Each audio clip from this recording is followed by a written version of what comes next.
Hey everyone, welcome back to the channel. In today's quick but powerful tutorial, I'll show you exactly how to remove that default WordPress logo from your browser tab and replace it with your own custom icon, giving your website a clean, professional, and branded look. If you've ever wondered how to make your site stand out from that generic blue W icon, this guide is for you. Let's jump straight in and get your website looking sharp. Log in to your WordPress account.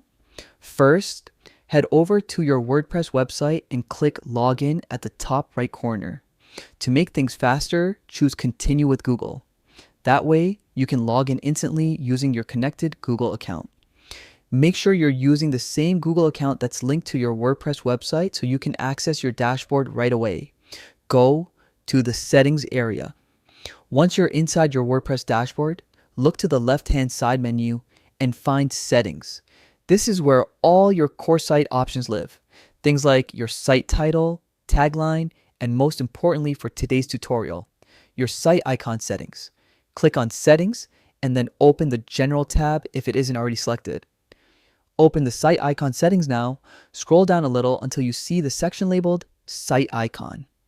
This setting controls the small image you see on your browser tab, also known as a favicon.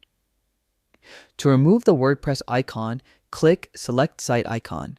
You'll be taken to the WordPress Media Uploader, where you can either upload a new image from your computer or pick one from your media library. Choose and upload your custom icon. When selecting your new image, make sure it's 500, 12 by 500, 12 pixels. That's the recommended size for the best clarity and fit across all browsers and devices. Choose something that represents your brand, like your logo or a simple recognizable graphic. Once uploaded, you'll see a preview of how it looks in the browser tab and on mobile devices.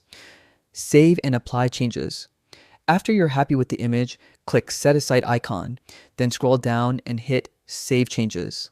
That's it. You've successfully replaced the default WordPress logo with your very own branded icon. Now, open your website in a new tab or refresh the page, and you'll see your new custom icon shining right on the browser tab. And that's how simple it is to remove the WordPress icon from your browser tab in just a few clicks. Customizing your site icon not only improves your brand identity, but also makes your website look more polished and professional. If this tutorial helped you out, don't forget to hit the like button, subscribe, and turn on notifications for more quick and easy WordPress tips every week. Thanks for watching, and I'll see you in the next one.